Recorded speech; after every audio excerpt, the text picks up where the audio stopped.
اعوذ باللہ من الشیطان الرجیم، بسم اللہ الرحمن الرحیم۔ تمام حاضرین و ناظرین کی خدمت میں السلام علیکم ورحمۃ اللہ وبرکاتہ۔ تمام دوستوں کی خدمت میں آج ایک خاص حوالے سے حاضری پیش کر رہا ہوں کہ کسی زمانے میں جب میرے بابا سائیں حضرت سید عبدالحفیظ شاہ صاحب کی ظاہری حیات میں نشستیں لگتی تھیں تو ایک بڑا عجیب سا ٹاپک اور بڑا عجیب سا ایک سوال سامنے آیا۔ ایک شخص نے سوال کیا کہ ہم اللہ کو کیوں مانیں اور آخر ہمیں اس کی کیا ضرورت ہے۔ تو یہ سوال بڑا عجیب تھا اور بڑا منفرد بھی تھا، مختلف بھی تھا۔ میرے سائیں محترم نے پھر اپنی ایک کتاب کا نام ہی اسی عنوان سے رکھ دیا کہ ہم اللہ کو کیوں مانیں۔ تو آپ نے اس طرح سے یہ کتاب پوری اس ٹاپک کے حوالے سے اس سوال کو سامنے رکھتے ہوئے بنائی اور تصنیف فرمائی۔ اب سوال کے جواب میں تو میرے سائیں محترم جو کہ شیخ المشائخ، عارف باللہ، قدوۃ السالکین اور قطب الاقطاب، سید و سادات آل رسول، بہت بڑی ہستی اور شخصیت تھے، انہوں نے اس سوال کے جواب میں بڑی تفصیل بیان کی اس سوال کرنے والے کے سامنے، جو کہ اس کتاب میں موجود ہے۔ لیکن میں بس اس حوالے سے 2-3 باتیں چند اپنے ناقص علم کے مطابق پیش کر رہا ہوں۔ 1-2 بات میرے سائیں محترم نے جو حوالے دیے ہیں ان میں سے بھی آپ سب کی خدمت میں پیش کر رہا ہوں۔ تو عقلی سوال، اس سوال کا ایک عقلی جواب، عقلی دلیل یہ بھی ہے کہ اگر انسان، کوئی بیٹا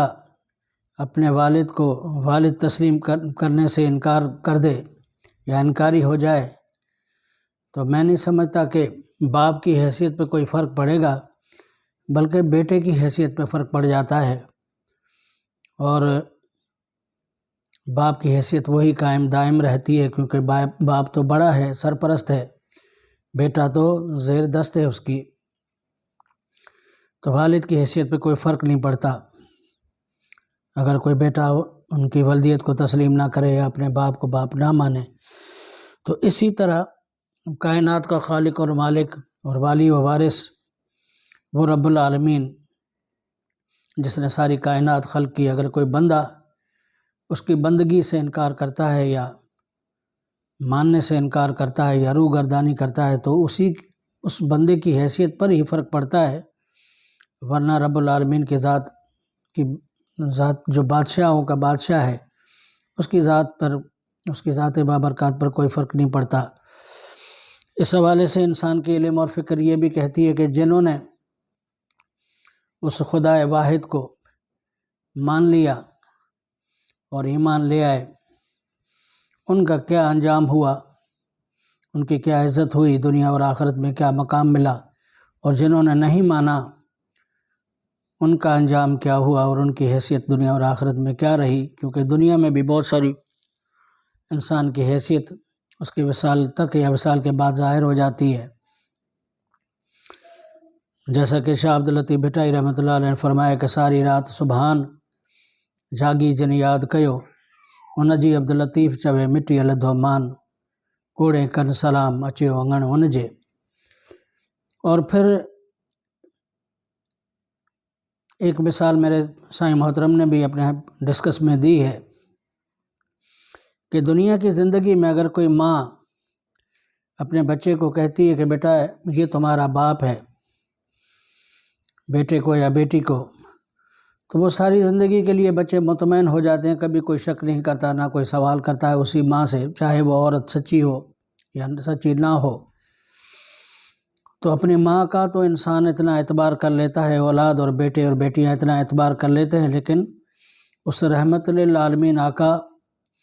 جنہوں نے ہمیشہ سچ بولا، کبھی امانت میں خیانت نہیں کی، جو کہ صادق اور امین کہلائے، ان کے حوالے سے انسان بڑا سوچتا ہے کہ انہوں نے سچ فرمایا نہیں فرمایا، نعوذ باللہ من ذالک۔ تو اللہ تعالیٰ جو کہ ہمارا خالق اور مالک ہے، اور جس کی بندگی میں ہماری دونوں جہانوں کی فلاح ہے، بس اس کے اقتدار اعلیٰ کو مان لینے میں ہی ہماری فلاح ہے، نجات ہے، ہماری کامیابی اور کامرانی ہے۔ اللہ تعالی ہمیں صحیح معنی میں اپنے رب کی بندگی کرنے کی توفیق عطا فرمائے کہ زندگی آمد برائے بندگی، زندگی آمد برائے بندگی، زندگی بے بندگی شرمندگی۔ السلام علیکم ورحمۃ اللہ وبرکاتہ۔